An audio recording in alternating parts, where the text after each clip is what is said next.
Welcome to Leaping Larry's Revolutionary Reading Theatre.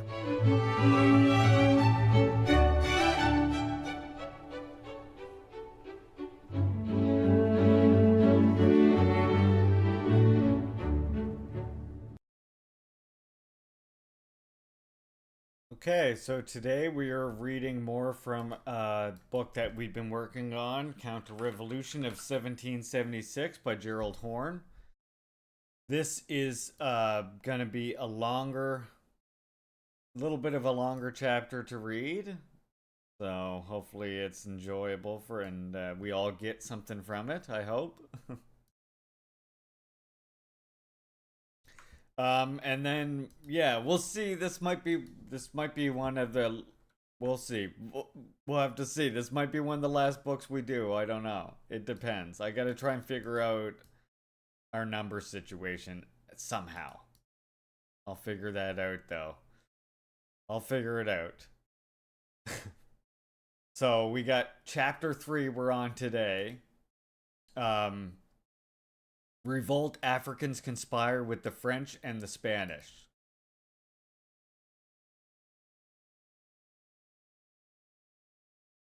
And of course, if you want this read for yourself, you can just type reading into my chat and that will bring you to a link to it right there.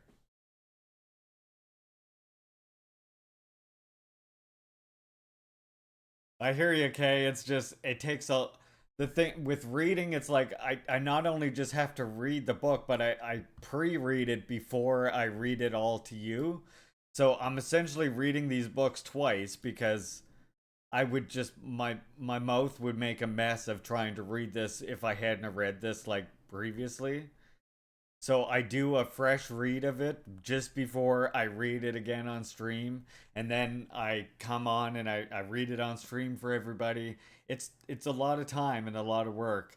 And like I say, my fiance, she needs a CPAP machine, and I'm not earning the time that I'm spending reading the book and then reading it out loud and then cutting it out and putting it on YouTube and all of that stuff.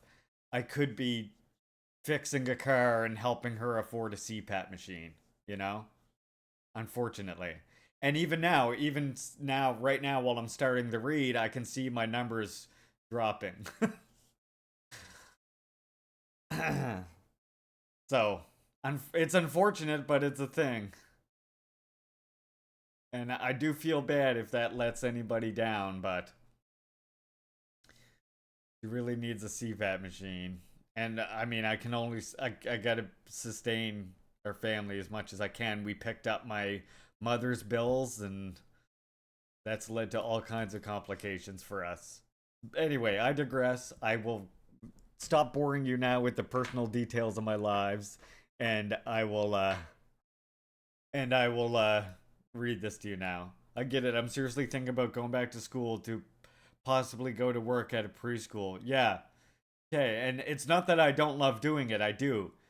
And if I was able to just do this all the time, and if I was able to do this and not have to worry about like affording the CPAP machine and stuff like that, I absolutely would. If it wasn't an issue, I would keep reading, absolutely. But it's just like more and more, it's like I could be contributing a lot better to trying to help her get the CPAP machine. And clearly, I mean, as much as I love hanging out with everybody on Twitch here, clearly this isn't helping me get there, And it's not on any of you either. It's me. I haven't grown beyond like basically 30 viewers at a time, and yeah, I don't want it. I don't also want like the subscriptions and people who are subbing and gifting subs. I don't want that to all be on the same couple people all the time too. And I'm sure as I notice, I can't help but notice as our numbers are decreasing, I do notice it's the same people, every time, which is understandable because if people who can afford to and there's people who can't. But I still do feel a certain way about that as well. So I don't know. There's a whole bunch of complicated feelings. And then, like I say, the complication of also trying to like do something that contributes to my fiance getting the CPAP machine. As much as I want to do reading and other stuff, yeah, it's hard to grow when you have principles. It is.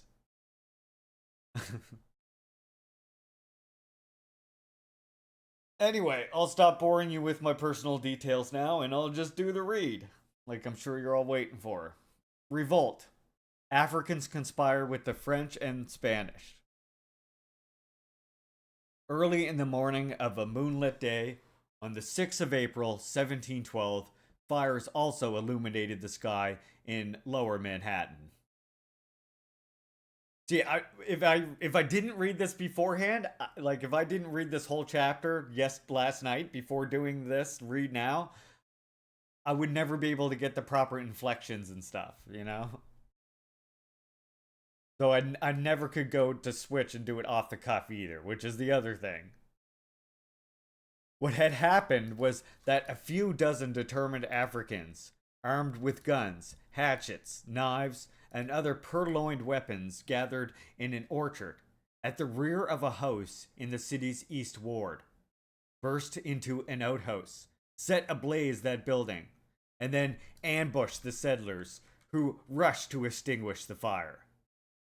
Preferring death to capture, a number of the rebels fled to the countryside and committed suicide before they could be detained, while others were arrested, approximately 70. About 21 were executed subsequently. 9 settlers had been murdered, but this did not arrest the continuing plotting of Africans against the authorities. At times, in league with the French and Spanish and the indigenous. Since the total population of this future metropolis was reportedly a mere 6,370 at that time, of whom no fewer than 945 were Negroes, disrupting the status quo violently was not as difficult as it was to become.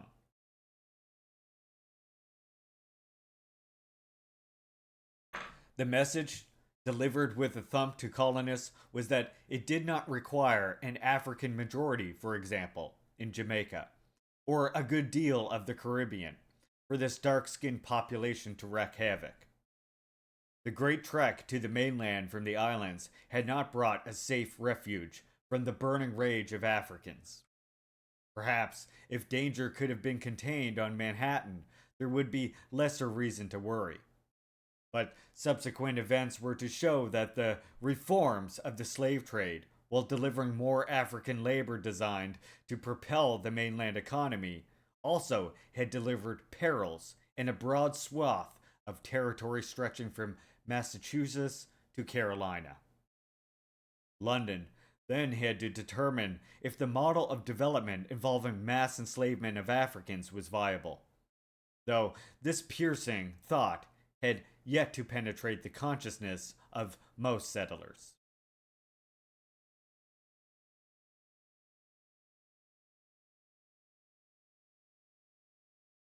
Perhaps understandably, mainland colonies, notably Carolina, embarked on a desperate search for more white settlers in order to outweigh and countervail the presumed and actual threat posed by rebellious Africans.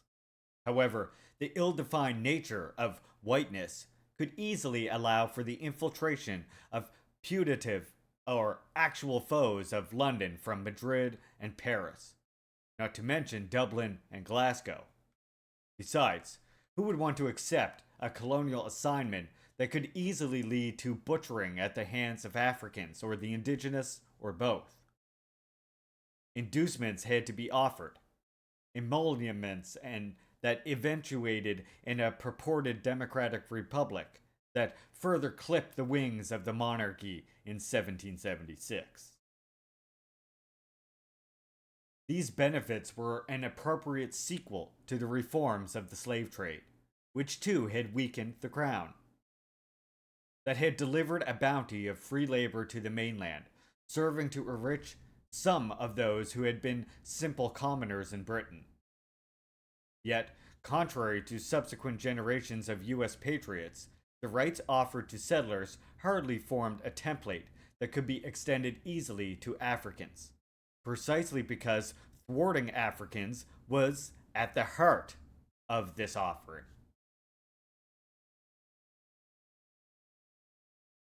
Understandably, Governor Robert Hunter of New York, who happened to be Scottish, was irate about the tumult of April 1712, denouncing this bloody conspiracy designed to destroy as many of the inhabitants as they could. Unquote. To be fair, the chief executive had wondered if brutalizing Africans had a downside. He knew that it was undefined hard usage of these slave laborers. I can find no other cause, he confessed, which sparked this revolt. Though he underlined that some of the conspirators were prisons taken in a Spanish prize, and, by reason of their color, which is swarthy, they were said to be slaves, and as such were sold. Unquote.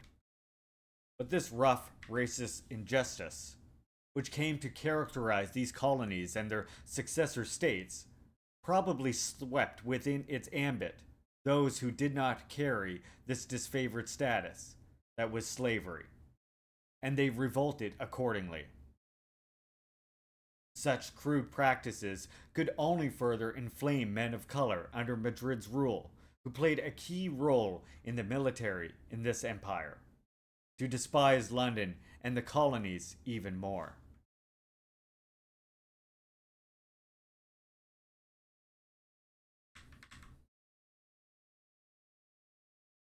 Governor Hunter was not remorseful, though he had received petitions from several of the Spanish Indians, as they were called, representing to him that they were free men, subjects to ye King of Spain, but sold here as slaves. Unquote. He did not apologize for the fact that among the disreputably handled detainees was a woman with child, nor did it ruffle his sang-froid that some were burnt, others were hanged, and broke on ye wheel. Unquote.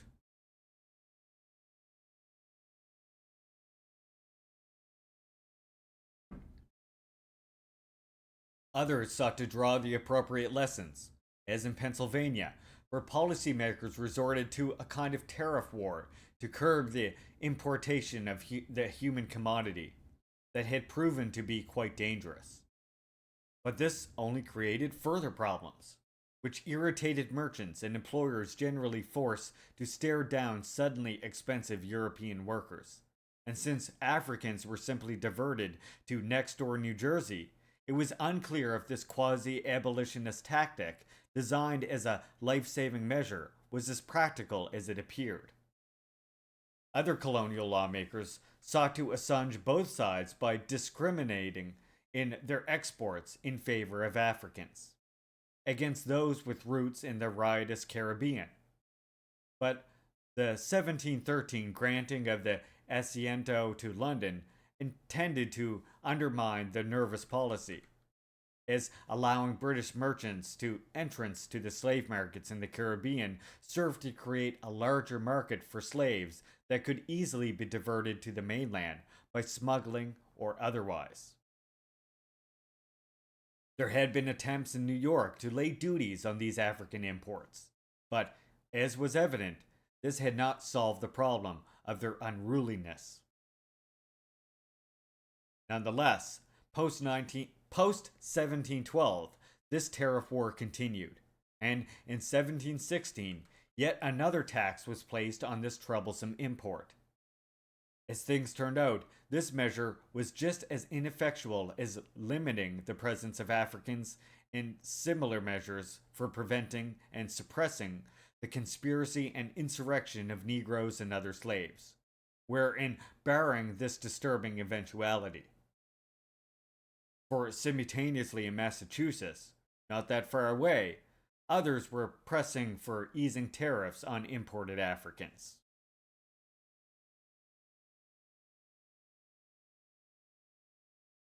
There were other considerations that rattled settlers, not least being the alleged role of a Frenchman, Elias Noot, in stirring up the Africans, Actually, this supposed perpetrator was a Protestant, which should have put him on the side of the angels. But with French Quebec sitting menacingly on the colony's northern border, could one be sure about his alleged religious affiliation? The authorities barred Africans from attending his school, though Niel preserved until the year 1722, when he died. The man in question was said to have been confined several years in prison in his homeland and 7 years in various galleys because of his Protestant faith. Upon release, he came to New York and became a trader and a presumed devotee of the Church of England. In 1704, the Society for the Propagation of the Gospel in Foreign Parts opened a branch in New York, seeking to convert the enslaved. This Frenchman joined them and began going door to door, beseeching the oppressed. But this was a tough assignment, not least because of the accurate perception that the converts would face continuing bias, even if Christian. He persevered, taking great pains to provide catechisms and the like, and he began to make headway. By 1708, the number of devotees was increasing, though when some asked to be baptized, they were threatened with being sold to the netherworld that was Virginia. As this controversy was developing, the 1712 revolt happened, which was all the more troubling since the fearsome Comanches were said to be involved. And like their counterparts in the Caribbean, it was said that their plot involved liquidating the entire settler class and taking power. As rumors flew about the role of missionary work in fomenting rebellion, Niu maintained a low profile, which only increased hysteria as his school was blamed. That there were French-speaking defense witnesses in and of itself was not reassuring, irrespective of the content of their testimony. In 1706, an act had been passed to encourage Christianity, though critics, who increased in number after April 1712, had argued that adopting this religion could backfire, facilitating the freedom of the enslaved because of apprehensions about these religionists in bondage. New York's 1709 law preventing the conspiracy of slaves now seemed like an eerie anticipation of April 1712. After April 1712, further legislation was enacted to prevent the running away of Negro slaves out of the city and county of Albany to the French at Canada, a reflection of both internal and external threats. That such a law was passed again in 1718 suggested that the colonists had either bad memories or a repetitive problem. That the settlers sought to bar Negro and Indian slaves above the age of 14 years from going in the streets without a lanthorn and a lighted candle only served to illuminate the intraceable problem faced by a colony reliant upon a volatile labor force. Yet, this colony, like others, faced a dilemma, as in the case of Niu suggested. Weeks after April 1712, the legislators convened and reproved the hellish attempt that had swept through Manhattan. This convinced them of the necessity of putting that sort of men under better regulation, quote unquote, which was understandable, but the method suggested was questionable. Take away the root of the evil, it was exclaimed, by accelerating the importation of white servants. But from whence? Were they to come? Neighboring Quebec? Ireland? Scotland? There were only so many English available, after all.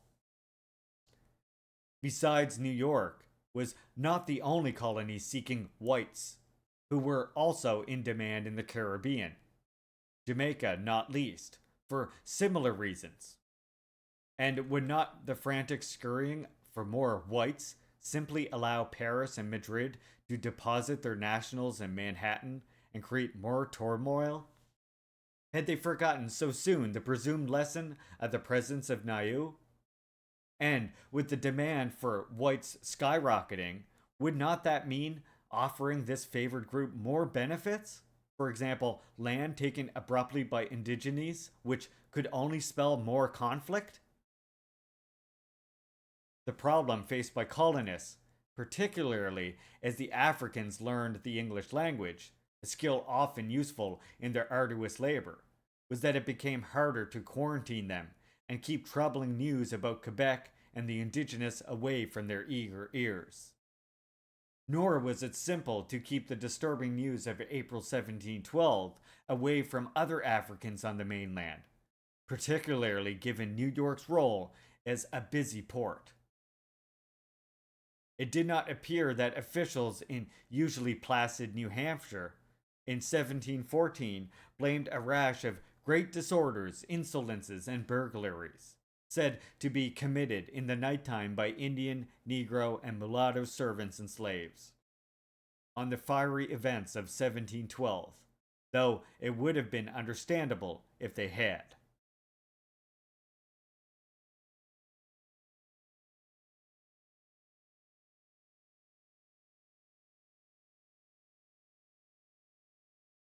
It was not just the area that came to be known as Dixie that was wrestling with the fraught matter of reconciling the perceived need for bonded African labor with the often homicidal reality of their embattled presence. In 1720, authorities in New York were eagerly waiting the arrival of Africans from the Caribbean, though imports from there were all too familiar with plots designed to rout Europeans. By 1721, there was intense worry in Manhattan about yet another designed insurrection of the Negroes within the city. By 1726, records reveal that 180 Africans were imported from the Caribbean and none from Africa, a trend that had been duplicated roughly as early as 1701. Of course, there had been a period during these few decades when Africans were brought from Madagascar, tellingly, almost all by private traders and none by the RAC. Yet another developing trend. By 1727, hapless legislators were reduced to catch call offering a reward to any who might apprehend any Indian or Negro slave offending any acts they had passed previously. But it was the other end of the chain of colonies, severely threatened South Carolina, which endured an ongoing spat of instability before and following April 1712. Months later, Dr. Francis Lejeune, then in Carolina, tellingly referred to the Manhattan turmoil. Later, in early 1714, he anxiously referred to what occurred Christmas last, when a rumor spread of an intended conspiracy of the Negro against us, like that of New York. The plot he referenced had formed in Goose Creek, where there is a good number of fine Negroes. The matter has been examined very diligently by our government, he added reassuringly. Worrisome was that the assumed ringleader was from the Caribbean and of a very stubborn temper, who had enticed some slaves to join with him that they might take their liberty by force. Unquote. What may have frightened some Carolinians about the presence of French Negroes, quote unquote, was the rabble-rousing role of an African from Martinique. He was of a very stubborn temper, said Dr. Lejeune, and had enticed some slaves to join with him. His execution did not necessarily squash the disaffections of the enslaved. That the perpetrator was from Martinique and not Spanish Cuba may have been soothing.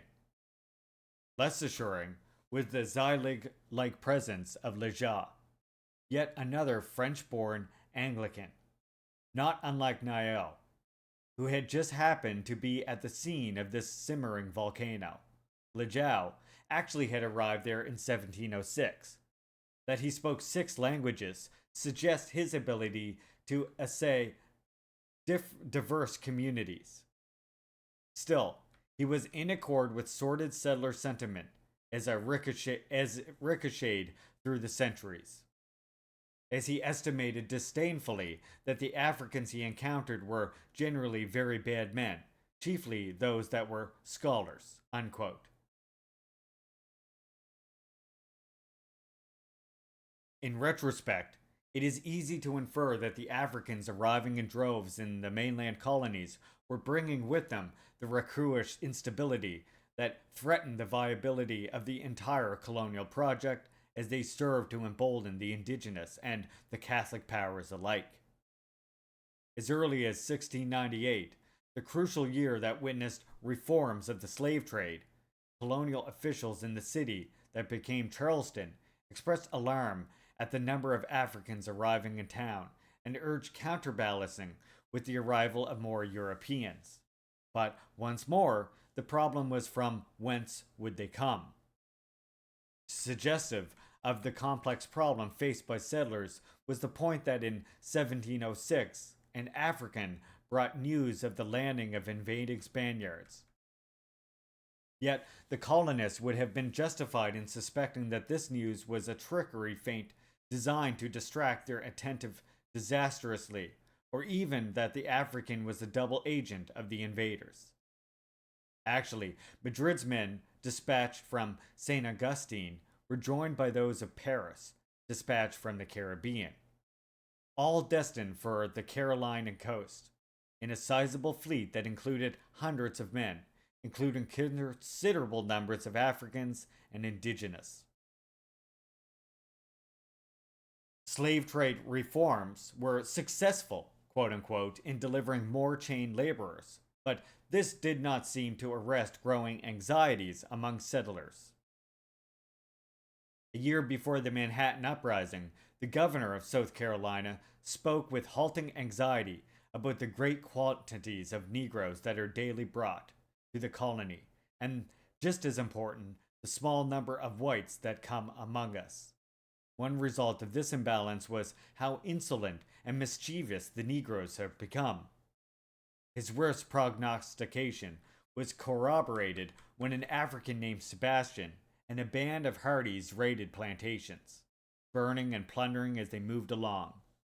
In the prelude to this tumult, there was an unusual anguish about potential invasions by the Spanish. Sorry, the usual, not unusual. As ever, in official Charleston, there were misgivings about the French and the Spaniards, their public enemies, who had attacked only recently. So uncertain was officialdom that they decided fatefully it was necessary to have all the mulattoes banished because of their alleged perfidy in the late invasion, a maneuver that could only imperil the colony further. But they had few options, since the Spanish in Florida, who are mulattoes, often waltzed into Carolina and wreaked chaos before departing. And they felt they did not have the time to make fine distinctions among those who were not pure white.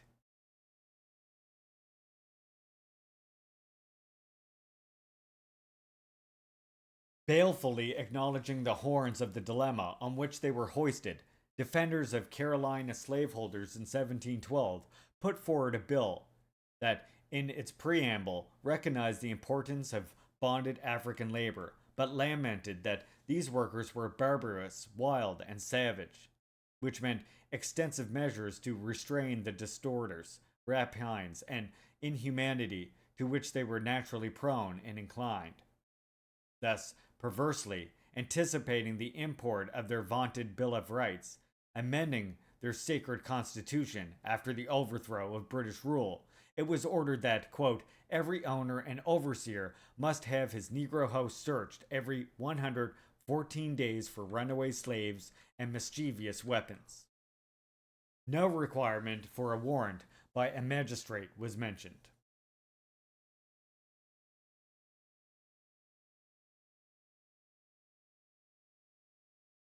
Curbing these dangerous imports enraged merchants and planters who profited from this dirty commerce, while bowing to these businessmen could threaten colonialism as a whole. That the Spanish in particular were not opposed to arming Africans placed competitive pressure on London to acquiesce in a similar fashion. though this too could serve to jeopardize colonialism, given the heated opposition to such a strategy by most settlers. All of these strains, and more, came to a head in Charleston's vicinity in the early years of the 18th century. Already the slaveholders in 1708 had decided on what was thought to be unthinkable. In case of actual invasion, it was said, it would be necessary to have assistance of our trusty slaves in service against our enemy. Slave settlers were in a desperate bind. Doubtlessly, they feared actual invasion by Spaniards or Frenchmen, or the indigenous, or a combination thereof. But how did concessions to trusty slaves comport with the routine brutalization of Africans? Or were settlers simply trapped between the internal foe that was the enslaved and the external foe that threatened invasion? Unsurprisingly, it was then that there was a coinciding between banner years of importation of Africans and a war with the indigenous that threatened to wipe out the colony. In 1710, in Virginia, reports trickled in of some Negroes going away with arms, and it was to be feared they were gone too long, for benign purposes, and may have meditated insurrection, necessitating a call to raise the militia, thus disrupting protection. In 1712, colonial authorities were also told about neighboring Virginia that just as, quote, the militia of this colony is perfectly useless without arms or ammunition, the insurrection of our Negroes and the invasions of the Indians are no less to be dreaded. Unquote.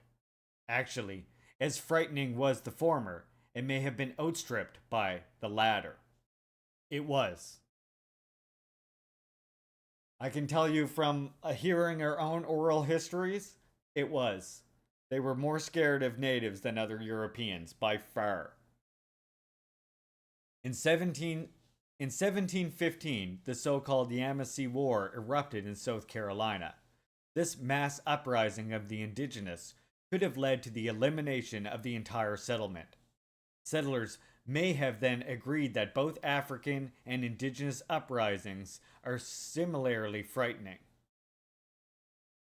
This insight may have been notably perceived by John Barnwell, referred to bluntly by his sympathetic biographer as an imperialist who hailed from Dublin and whose conversion from Catholicism to Protestantism seemed to enhance his ferocity towards his slaves. 9 of whom were lost during this conflict, as they departed for the presumed better life. Though Virginians knew what their fellow settlers were up against, they drove a hard bargain before lending assistance, agreeing to send one armed man southward in return for a Negro woman, whose ability to produce even more slaves enhanced her value, making the bargain seem more unequal than it initially appeared. But then Carolina reneged on the reasonable grounds that Negro men would have rebelled further if women had been dispatched northward. This would have been inviting a slave rebellion, quote unquote, is the conclusion of one analyst, not a result then desired by settlers. But Carolina then was the land of unappealing options, for it was not long before the authorities there were contemplating the distasteful prospect of seeking further to arm the Negroes when faced with a great emergency presented by indigenous warriors by these means. It was added, perhaps overconfidently, they will be empowered to resist a greater force than the Indian enemy. Yet, was it also possible that these armed Africans could have fled into the willing embrace of either the indigenous or their fellow Africans in Spanish Florida, further debilitating the settlement security?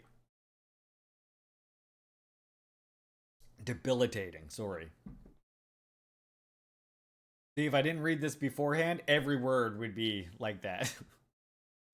So unattractive were the options in Carolina that it was also in 1715, though faced with an uprising of the indigenous, that some Carolina slaveholders began exporting Africans to New York, which was aided by the latter reducing taxes on these perilous imports, which may have been foolhardy, considering what Manhattanites had endured only recently.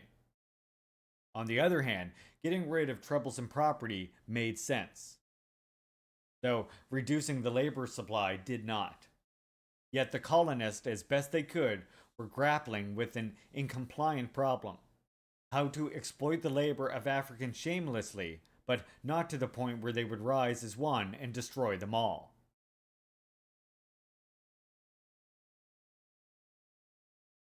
Then, in 1720, as the embers of the Yamasee War had yet to be extinguished, Carolina was faced with, quote, an insurrection of Negroes that had been happily suppressed, though some of the perpetrators managed to escape to the Spaniards in St. Augustine.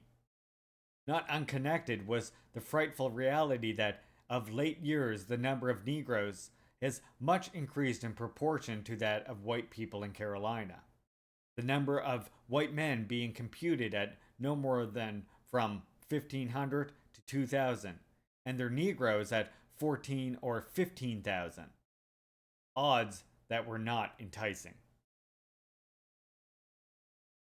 This imbalance may have been inspiring to the Africans, who intended to, once more, liquidate the European settlement. Making this plot even more bone-chilling for the settlers was that it was a combined Negro-Indian plan that had its design seizing power, and in May 1720 was launched with the murder of at least two, perhaps more, Europeans. During this murderous row, there had been reportedly a very wicked and barbarous plot of the Africans, who had plotted to destroy all the white people in the country. This plan was squashed, with many of them, meaning Africans, taken prisoners and some burnt, some hanged, and some banished. But, as was hardly atypical of the era, their conspiracy was evidently coordinated with an offensive of the indigenous. For as the Africans were playing the rogue, or not playing their assigned role of the bolstering colonizers, a small war involving the indigenous erupted with these same settlers. We increase daily in slaves, but decrease in white men, was the coda to this conflictive cycle. But as long as merchants held sway in their determination to flood the colonies with Africans, who then conspired to slaughter settlers, it was unrealistic to expect an increase in the number of Europeans. Bit paradoxal. That's the side you never learn about in bourgeois gentleman's history.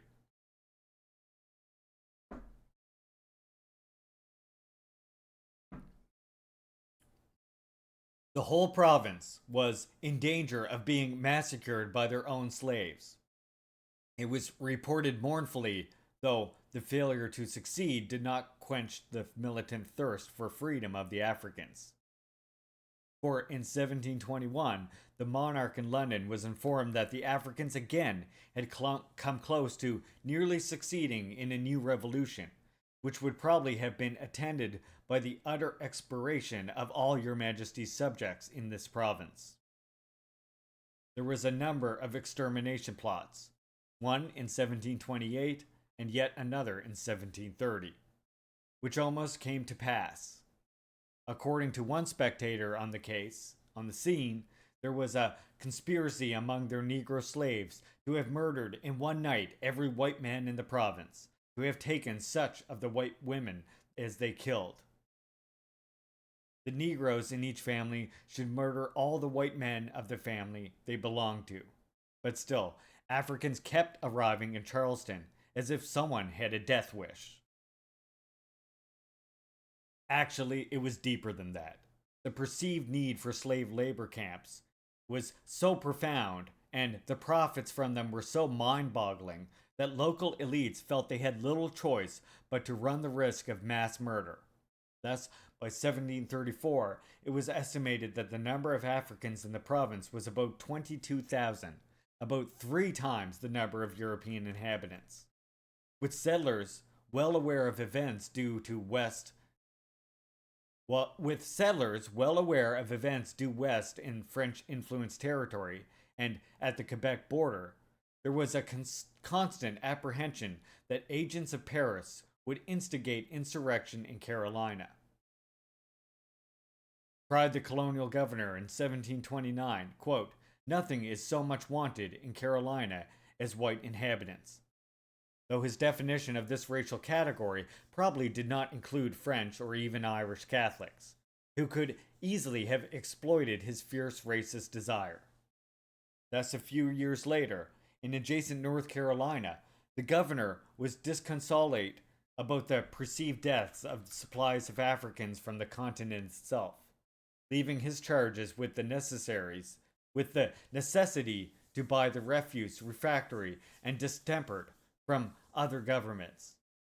Though it was a fair interference by this injuncture that each boatload of Africans from across the Atlantic too contained a fair amount of individuals eager to shed the warm blood of settlers. And even if there had been a desire to curtail the import of angry Africans, the British did not control the entire mainland, and rampant smuggling meant that it was not difficult for contraband to reach territory claimed by London. Thus, in June 1719, the first ship from the West Africa was also said to have arrived with hundreds of enslaved Africans in New Orleans. By 1721, a steady stream of slave ships arriving in Biloxi, and by 1737, up the Mississippi River in Illinois, the population of Africans had doubled in 5 years. Often, the guilty flee when none pursue, and this may have been the case in this instance, for it is not evident that the murderous events of 1720 in Carolina were part of a much larger conspiracy involving Catholic powers and a diverse band of the indigenous. Still, settlers felt they had cause to believe that their massacre was scheduled, and perception can be as caustically illuminating as reality, engaging psychological impact. Fears of mass poisoning and bloody insurrection were palpable, and inexorably a trust deficit was heightening between the erstwhile master and the slave.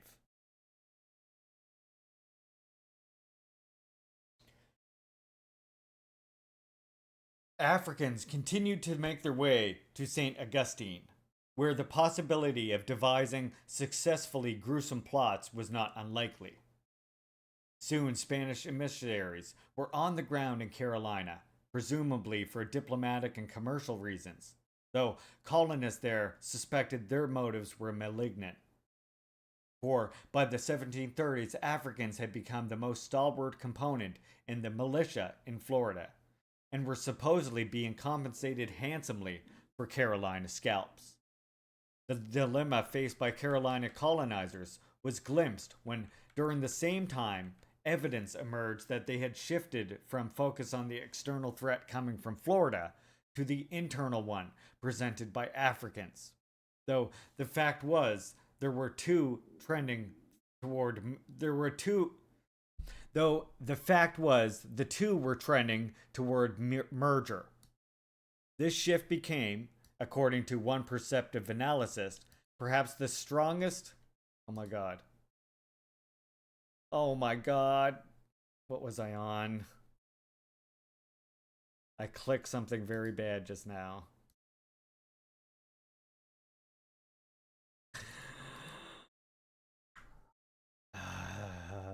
No.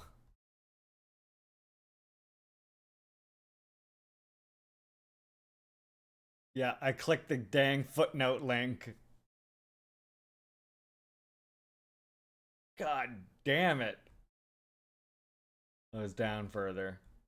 I was down further.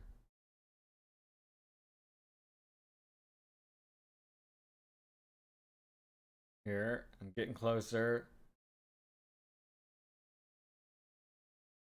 Yeah. At the same time, evidence emerged that they had shifted from focus on the external threat coming from Florida to the internal one presented by Africans. Though the fact was the two were trending towards merger. This shift became, according to one perceptive analysis, perhaps the strongest influence in the province on public policy. We got back, not too bad. As ever, legislative remedies were devised as if they were a magical amulet. Through their deficiencies were symptomatic of the colony's weakness. Thus, in 1725, it was mandated that every slaveholder with 10 Africans should hire one white servant man or boy of a proper age as a kind of monitor over this troublesome property, and that all proper encouragement be given to any merchant, masters, or of ships, or others who will undertake to import such white servants. Rowdy Irish or French or Spanish Catholics presumably did not fit the bill. Other measures called for retrieving Africans who had fled to Florida, which was as dangerous as it was risible. On the one hand, colonists sought to limit the number of Africans, knowing full well that to do otherwise was a major threat to security. On the other hand, the lust for the profit Africans produced was so memorizing that it tended to override commonsensical judgment. Actually, the authorities did pay attention to ethnic and often closely related religious origins, beyond their obsession with securing more white settlers. First of all, the Spanish and French gave them little choice in this regard, not to mention the oft-suspected Irish. A 1721 report noted the presence of Palatines in New York, Lord Baltimore, the Papist in Maryland, Quakers in Pennsylvania, and others. Similarly, the number of Africans was tracked, 25,000 in Maryland in an overall population of 80,000, compared to 4,475 amid a population of 35,000 in 1704. But this report inferentially underscored the seemingly unsurmountable obstacles faced by London on the mainland too. Many unreliable Africans, and not enough reliable whites. As the foregoing suggests, the problem of troublesome Africans was not solely the province of Carolina, nor the South generally. Near the same time as faraway Massachusetts, there was a similar plan of encouraging the import of white male servants and preventing the clandestine bringing in of Negroes and mulattoes, unquote. Yet this effort too was not successful. Even in what became the Bay State, there was recognition of the audacious manner, the great disturbance, the many mischievous practices, and the grievous damage perpetrated particularly by, quote, Negroes and mulattoes, but a similarly ineffective paralysis in stemming the problem at the root by blocking their arrival. Well aware of the security danger these groups represented, in 1723, lawmakers were seeking to forbid them from serving militia duty at the most important fortifications.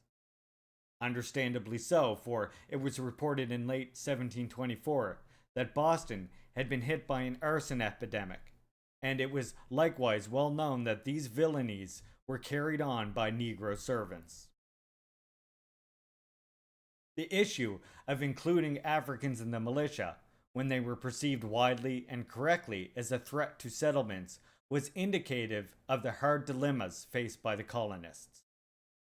That Africans so often disappointed those who had placed trust in their benign intentions was suggestive of the point that the entire colonial project, a project that presupposed enslavement of Africans, just might not be workable.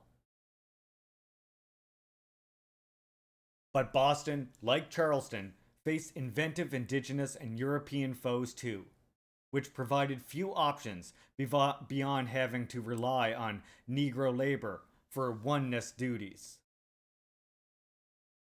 By 1728, Bostonians were focused on sundry expeditions and engagements with the Indian enemy as well as the French, unquote.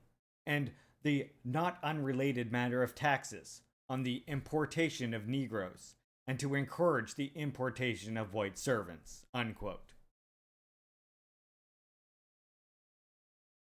Occasional crisis notwithstanding, British merchants continued to carp about such local legislation, imposing duties on imported Africans, even when made payable by the importers. This meant the discouragement of this commerce. It was said sadly, a status to be exacerbated further if a proposal that future taxes be paid by the purchaser and not by the importer were to be effectuated. In Massachusetts, the governor, Jonathan Belcher, received explicit instructions from the Crown in late 1731 opposing any local taxes on importation of Africans, since this was, quote, to the discouragement of merchants trading the thither from the coast of Africa, unquote. Meanwhile, Carolina settlers persisted in their comforting belief that combative Spaniards were detaining our Negroes in St. Augustine against their will, as this nettlesome conflict showed no signs of abating. Debated at length in 1726 was a bill for the securing this province from Negro insurrections and encouraging of poor, quote, European people by employing them in plantations, unquote. But obtaining the latter was neither simple nor easy, and the wiser among them might have wondered why they should risk life itself by settling among a growing number of African insurrectionists. Actually, there were signs that there were some Europeans designated as French who were willing to throw in their lot with Carolina.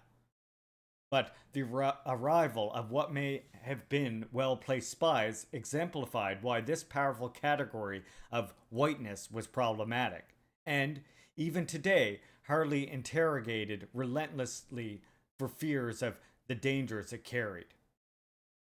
It is not easy to naturalize, normalize, and make veritably invisible a potent racial category, for example, whiteness, while subjecting to it interrogation, thereby possibly exposing its frailties. Interrogating whiteness could easily lead to a tugging of the loose threads of class hierarchy that this racial category otherwise obscured, thereby helping to unravel the colonial project as a whole. It was as if these purblind settlers were emulating a child who, in covering her eyes, imagines that in turn no one can see her too.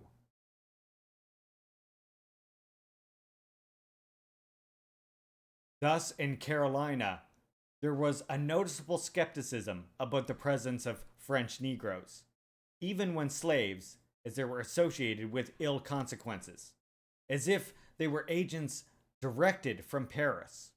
Quote, transport them to some of His Majesty's plantations or elsewhere, it was announced almost frantically in the mid-1731.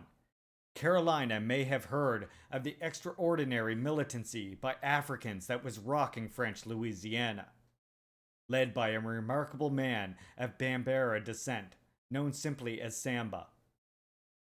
First, in West Africa, he fought the French and Dutch, and then was condemned to slavery in North America. During his passage there, he planned a mutiny, but was discovered and enchained.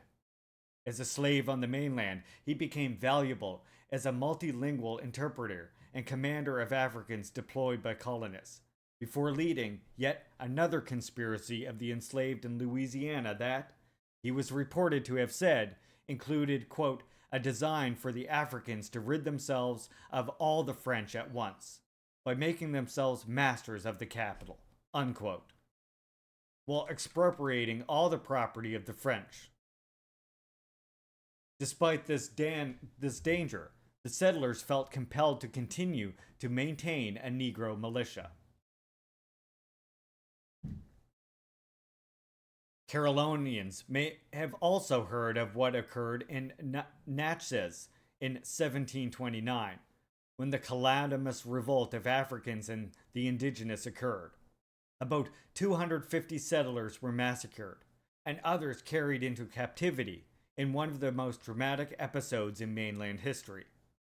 That this was a joint African Chickasaw crusade was perceived as noticeably disturbing, particularly since it was thought that the tables would be turned and the settlers would be enslaved.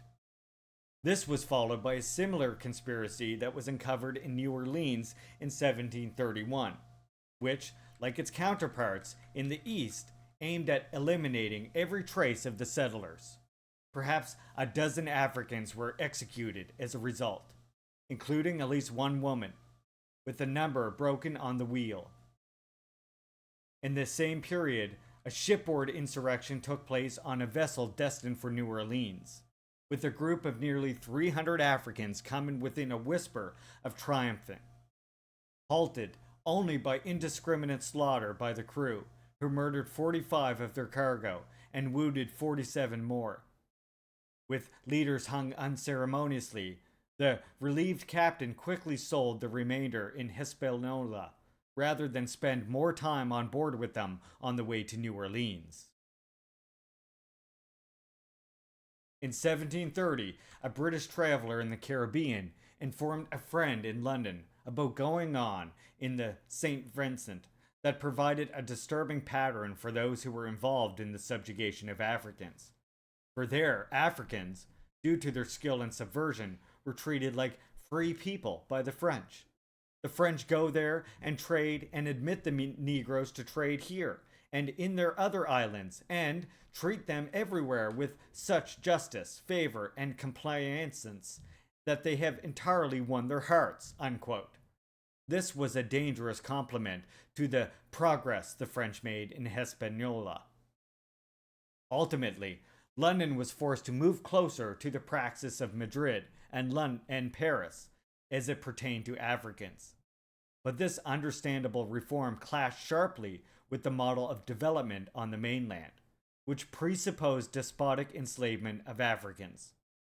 This fueled the secessionist split, and also exposes the analytical debility of simply implanting today's often unsophisticated understanding of whiteness on a period defined by sharp clashes between and among European colonial powers and settlers alike.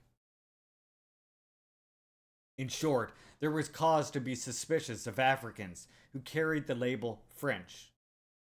It was also true, as said empathetically at the time, that securing this province against an enemy was a high priority, and France was included in this frightening category.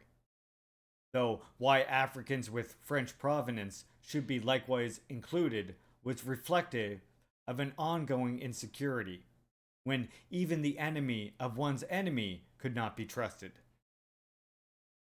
The problem for the Carolina settlement was that the other Catholic power, Spain, was even closer than territory ostensibly controlled by France. For a recent visitor to Havana could not help but notice that 360 gunships of war were fitting out in order to destroy the fort at Port Royal in South Carolina, and assuredly Africans with varying origins would be included on board, and others on the ground, on the mainland, would be expected to participate in the assault. It had become almost routine to expect bombardment near the Christmas holidays, a time when Africans tended towards maximum dissatisfaction amid settler celebration and frequent inebriation.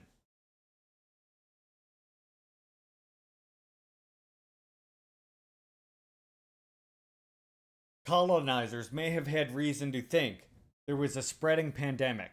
If only Carolina had been in jeopardy, then London could have dispatched more redcoats there to squash the insurgency.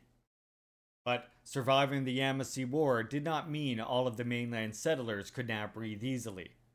For it was in 1722 the lieutenant governor in Virginia, Hugh Drysdale, warned of an intended insurrection of the Negroes in 2 or 3 counties, the design of which was to cut off their masters and possess themselves. Of the province, a metronomic plan throughout the colonial era. This official could envision, quote, no other consequences except to make more severe laws for keeping the slaves in greater subjection, unquote, which was a predictable but by no means effective response.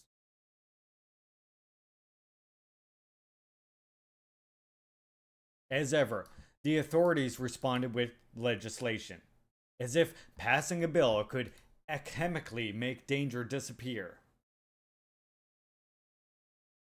Speaking dolefully of very great and imminent dangers that have of late threatened from a frequently disorderly meeting of great number of slaves in a riotous and tumultuous manner, involved in no less than secret plotting and confederating among themselves, with the aim of contriving to rise up arms and kill and destroy, unquote.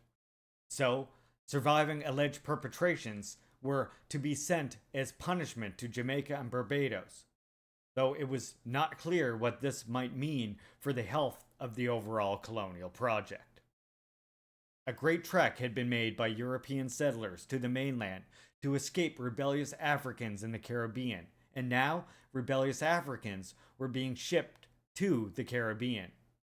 It was not as if the colonizers were wrestling with amnesia. More to the point, the colonial project had embedded within it contradictions and snares that were hard to evade. And foremost among these was the presence of resolute Africans who did not readily cooperate. Yet amnesia was about as sound an approach as any other, given the depth of the problem faced. Present law, it was announced sadly in 1723, were insufficient to punish the secret plots and conspiracies of Africans, all of which seemed to be proliferating. Thus, in 1729, William Gooch, a leading colonist, warned that Africans near the banks of the James River schemed to flee to neighboring mountains, to a site where they had already begun to clear the ground with a cache of arms and ammunition. An attack was mounted against these Africans, and they were subdued. Though their ambitious plan might have proved dangerous, as they mimicked the Negroes in the mountains of Jamaica, whose ructions had proved so inimical to the need of the settlers. For it was certain that even a very small number of Negroes, once settled in those parts, could very soon be increased by the accession of other runaways and prove dangerous neighbors. In short, as time passed and Africans poured into the colonies, as slave trade reforms asserted themselves, the colonizer had accomplished the feat of making the mainland seem more like Jamaica, not less, thereby eroding the import of the Great Trek.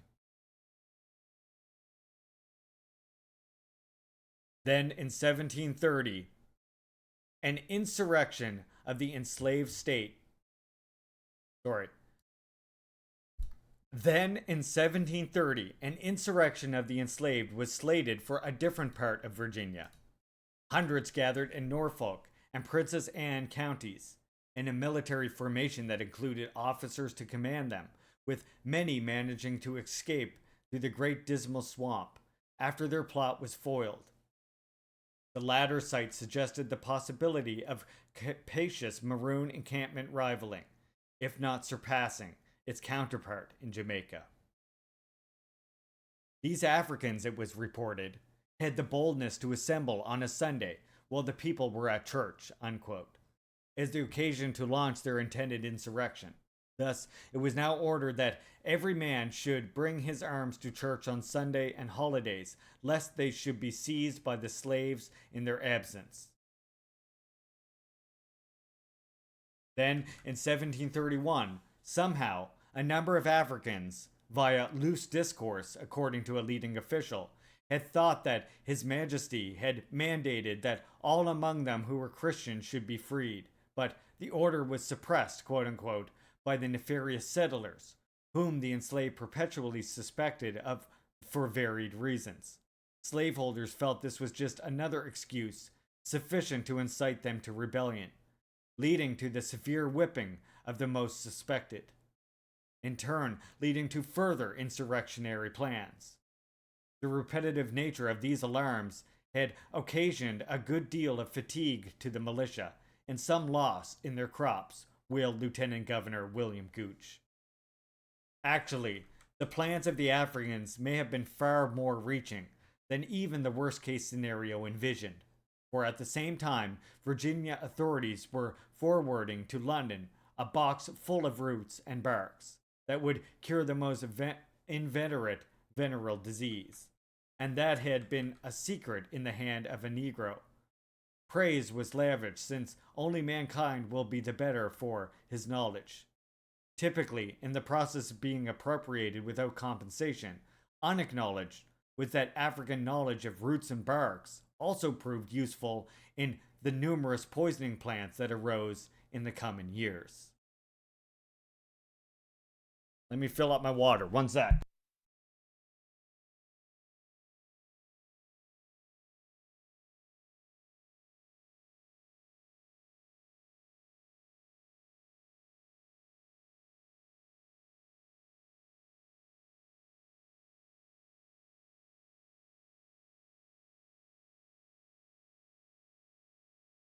Fuck the demagogues!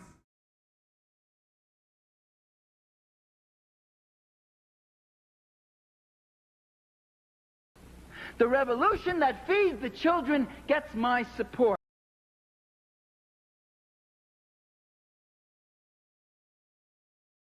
To say that socialism doesn't work is to overlook the fact that it did work, and it worked for hundreds of millions of people. I would have been friends with Stalin. He's a communist. Oh, really? Yep, big communist, big communist. Oh.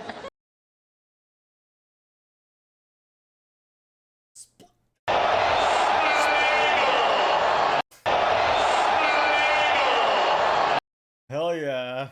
Alright. I got my water in my nice Juche Gang mug. Got my water in my official Juche Gang mug for your mouth, I mean. Don't forget to contribute to the drinking stream as well, comrades. We're like... I would have been friends with Stalin. We're 76% of the way to finishing the drinking stream. And we have what? 12 days left to do it. You have 12 days left to finish that 77%. All right, let us continue. We're almost at the end of this chapter. He's a communist. Oh, really? Yep, big communist, big communist. Oh. It's true.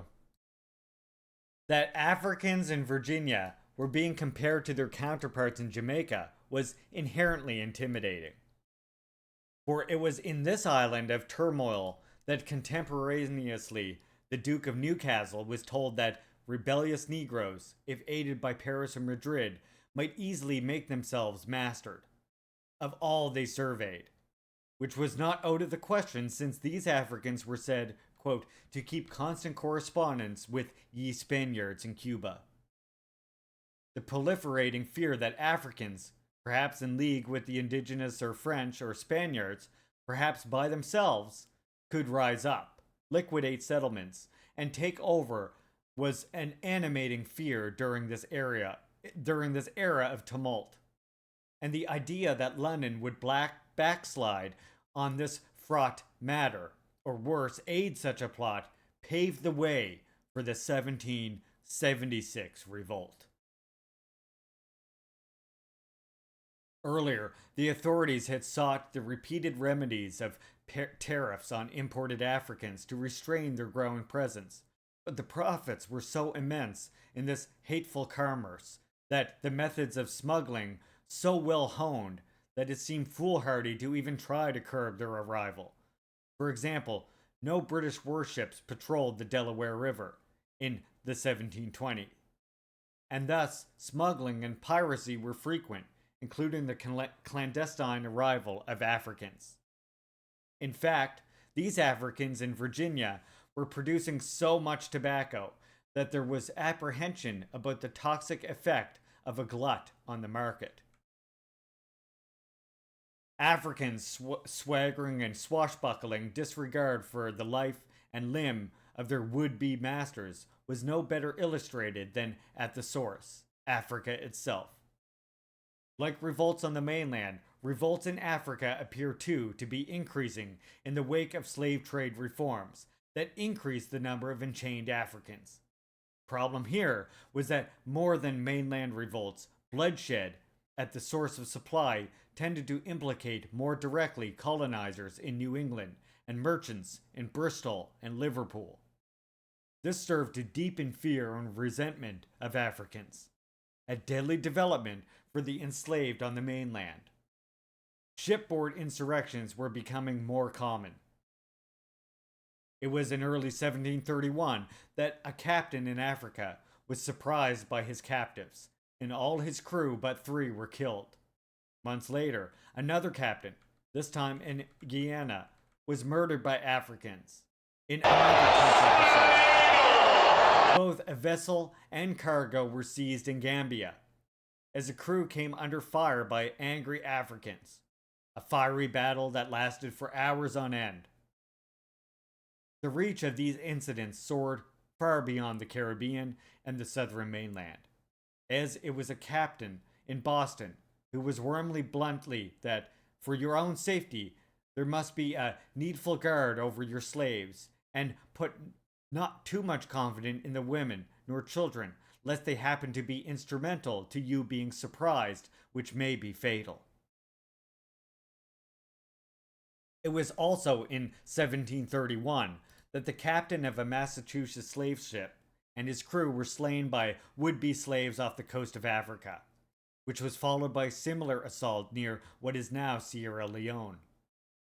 For the 1731 murders, it was the turn of a Rhode Island vessel when Africans revolted, killed most of the crew, and adroitly navigated the ship back to Africa, where it was run aground and all aboard fled to freedom. William Snelgrave may have been lucky in that his slave trading near Dahomey in 1727 only, quote-unquote, led to him being detained for a lengthy period by would-be captives, who became captors. The perils of this business was suggested by his meeting other European captives there during his forced stay.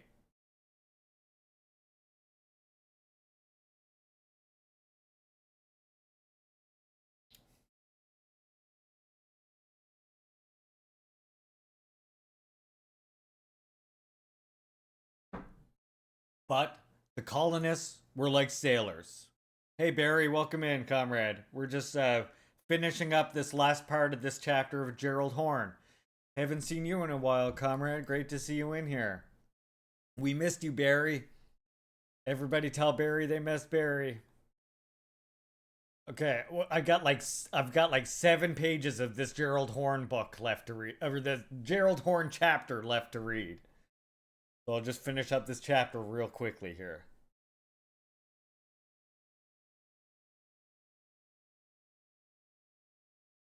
I love to hear that, Barry.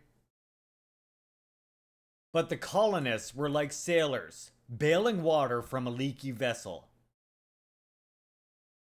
Once they thought they had one leakage attended to, another seemed to emerge.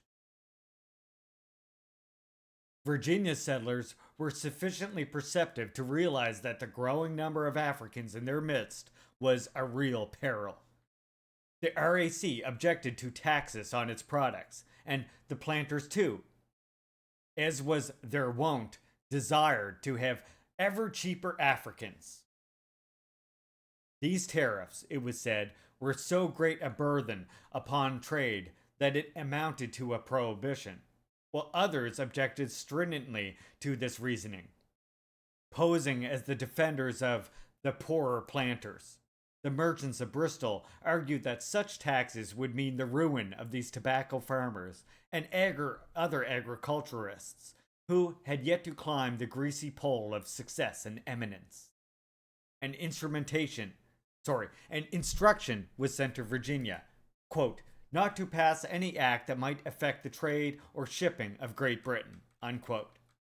A measure that fueled the perception that London saw these colonists as disposable, not to mention feeding the idea that the settlers might be better off on their own. Or that there was a haughty disregard for the danger of having so many Africans on the mainland. But London felt compelled to act since Pennsylvania and Rhode Island had taken similar steps to limit import of Africans, to the detriment of powerful interests in Bristol and Liverpool. Very excited to see you stream again. We'll have to get Larry on one night again, Barry, if you come back soon. Well, any night you want, you just let me know. The summertime, Larry's much more free. Unless I'm canoeing overnight. Overlaid on this conflict was the ongoing one between the private traders and the RAC, who often could unite in opposition to those who sought to restrain imports of Africans generally. And whether or not increased competition in the arduous commerce drove down prices to the benefit of small and large planters alike. The RAC continued to insist that a central authority was needed, particularly to maintain forts along the West African coast, so needed to repress Africans with ideas of assaulting subjects of the crown. By 1730, the RAC had a reported 13 forts and castles along the coast of Western Africa, which were thought essential for fluxing the exclusive pretensions and encroachments of such other European nations.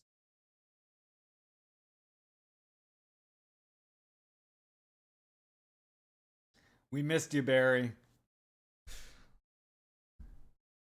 We understand your absence, but we missed you nonetheless, my comrade.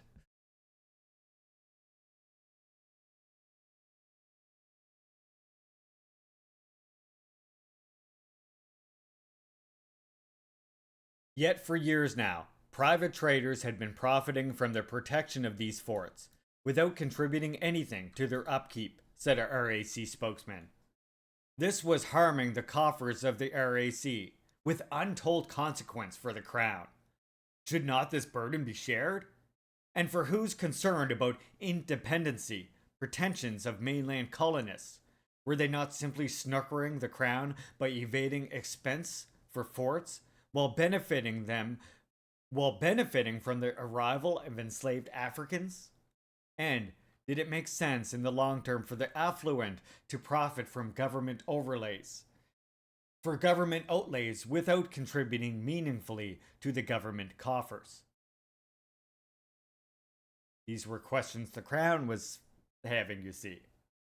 The RAC reminded one and all in 1730s of the plight of Captain James Murrell, who, when his Negroes rose upon him and ran his ship ashore, it was emphasized, took sanctuary at Cape Coast Castle, where he was kindly received and entertained. Then there was Captain Bilko, trading at Woodaya during the late wars of the country, who was protected by the company's fort against the insults of those who wanted his scalp. Could the private traders, it was asked, curiously play a similar role? Continuing the debate sparked when that happened. Continuing the debate. God damn you, what do you do? What just happened here? There we go. Here it was. Continuing the debate sparked by 1688, there was continuing discussion as to whether or not the monarch could, without consent of Parliament, seek to exclude any of his subjects from trading to any other parts of Africa. Potent interests in Virginia and Maryland argued that they were well supplied with Africans, but no thanks to the RAC. as the cry against burdensome government relations, government regulations grew in intensity. A Marylander asserted that his colony could absorb more Negroes if they could get them, particularly from Gambia and Angola, the chief parts of Africa from whence his province was supplied. Further, it was said ousting the private traders would mean Negroes would be dearer to the province worse supplied. That the price of Negroes had formerly been £40, but are now sold at £18, it was added. Whether he knew it or not, this Marylander was arguing for a future when more Africans would be brought to the mainland, bringing more peril to this land. Inevitably, there was another agenda that this Marylander did not design to note. For the RAC was said to be owed great sums of money from mainlanders, and this now besieged company was much hindered in collecting by local courts. By not paying the RAC while encouraging private traders, sly planters and merchants could benefit. Eventually, some Londoners would believe that escaping the reach of British creditors was the prime reason for the rebel revolt of 1776. It wasn't. That's the mainstream narrative they gave you. Sure, they tell you that escaping the reach of British creditors was the reason for the revolt in 1776. We're learning that no, it wasn't. The fear of the abolition of slavery, the counter-revolution to maintain slavery was the real reason, despite the threat that it posed to colonialism itself. The RAC was being crushed in a joint manner involving its debtors, who were loath to pay their bills, and private traders, who were eager to steal business, with both parties ably aided by local magistrates. This was the kind of conflict between the metropolis and the provinces that, if not alleviated, could lead to rupture. Taken alone, London and its mainland colonies might have been able to survive this argument. But there were others. In 1731, a Londoner complained of Britain's transatlantic cousins that the best of this fish they sent to Spain, Portugal, Italy, while shipping their surplus lumber, horses, provisions, fish, and other commodities to the Dutch and French sugar islands. This dispute, it was said, was only with New England, for Maryland, Virginia, and the Carolinas are entirely unconcerned. But the latter provinces had their own beefs with London, disagreements that the metropolis's relations with New England tended to reinforce. Still, the remedy suggested was encouraging our sugar settlements, Jamaica, as opposed to Massachusetts, in which case it would necessarily follow that there will be greater call for Negroes. Unquote. But this kind of thinking seemed to be worse than amnesiac. It was more like delusional. The great trek to the mainland had occurred, not less because of the real threat posed by rebellious Africans, many of whom had arrived in the Caribbean in the aftermath of slave trade reforms. But these reforms also meant more Africans being deposited on the mainland, with predictable, rowdy results. And now, the remedy suggested was bringing more Africans to Jamaica? If history was any guide, Africans on that island would then rebel or defect to the Maroons, and some colonial intellectual would devise the bright idea of yet another great trek to the mainland. Funny you say Rad, because actually Radisby is the one who made it, Barry. Actually, this was worse than the comedy of errors which it appeared to be.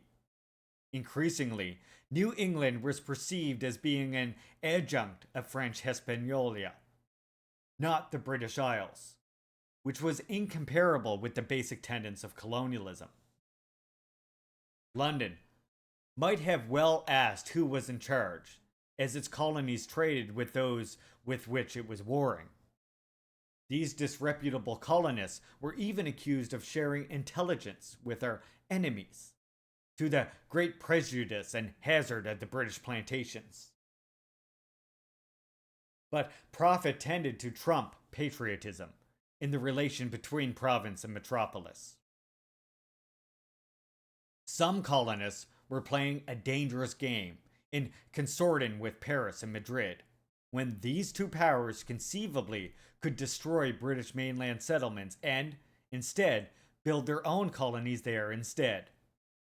Or, instead, these British mainland settlers could simply stab London in the back and ally with His Majesty's implacable foes and build an independent republic that could then swallow the settlements of Paris and Madrid, expanding the base of support of their new regime by offering a better deal than that offered by the European powers to those who were defined as white, particularly non-affluent men.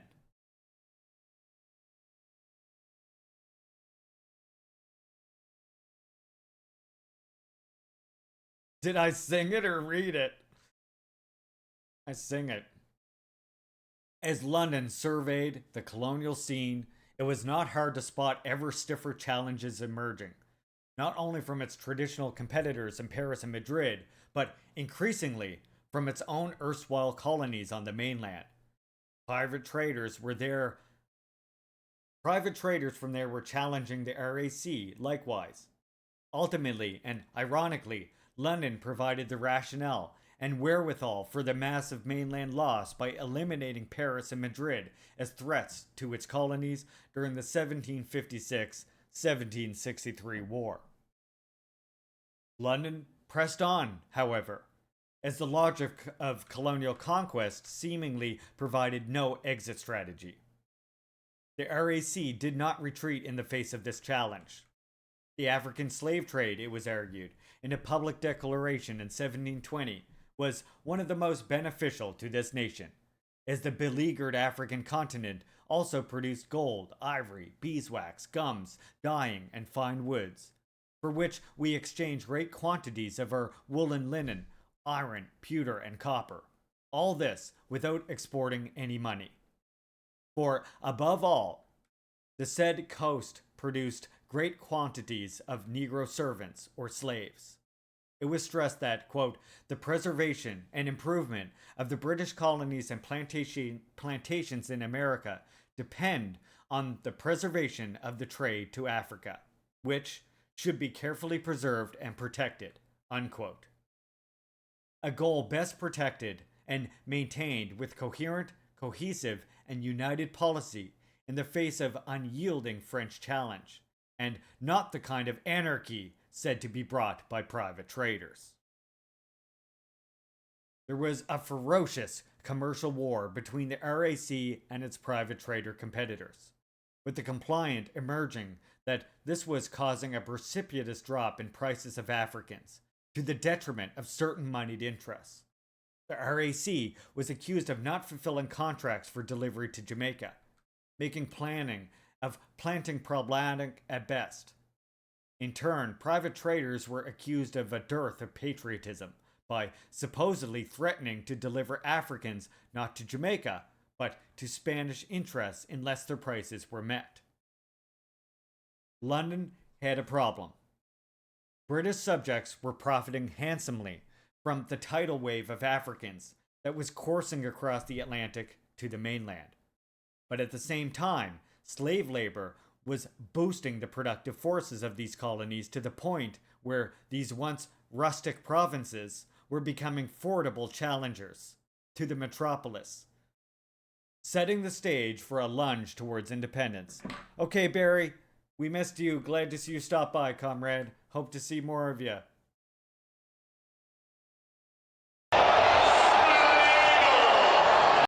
Moreover, the presence of so many Africans provided a similar number of opportunities for these seditious laborers to conspire with the indigenous and other European powers alike to liquidate London settlements.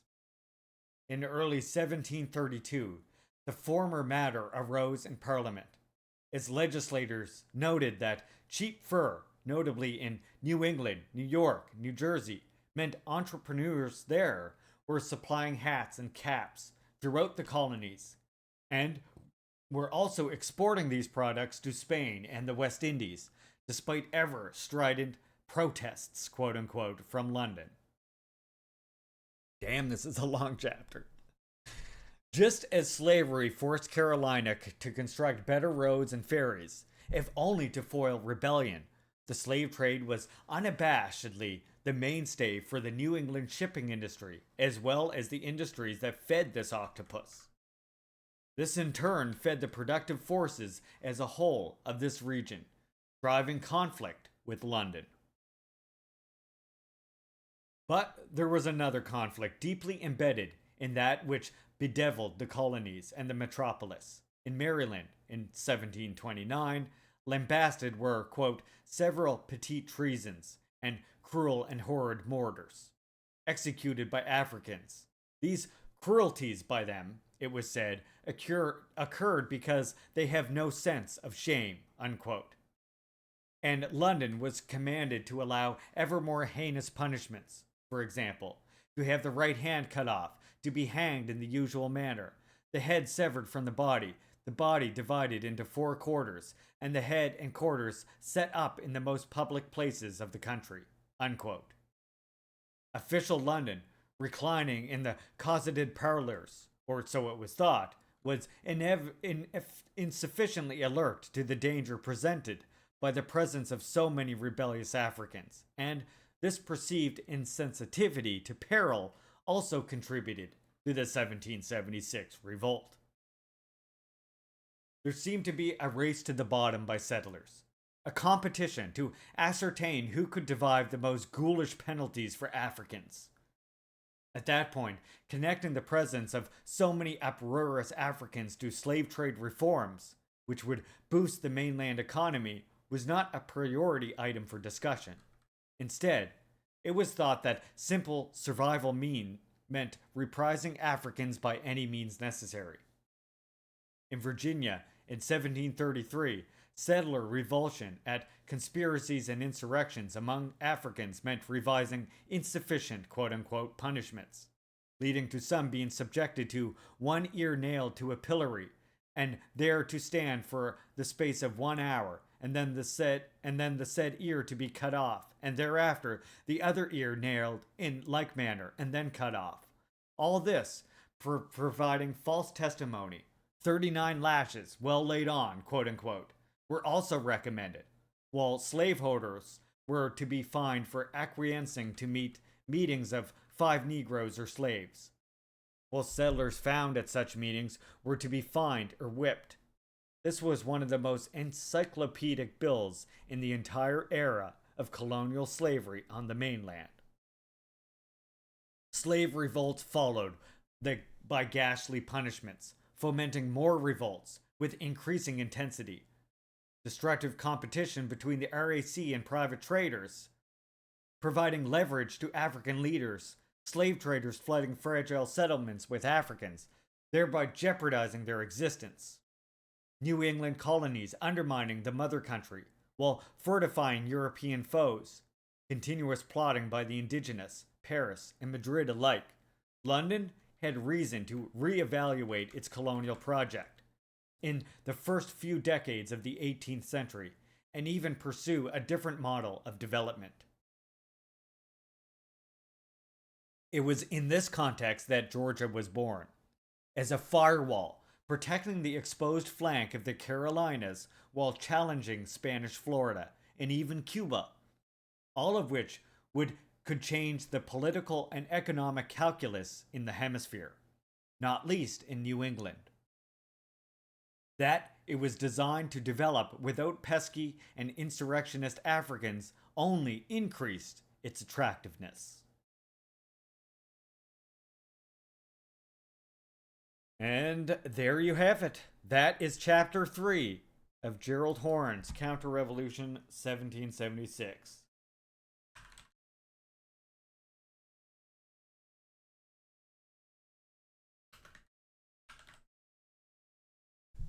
So next time we read on Tuesday, we will be on Chapter 4. Whew.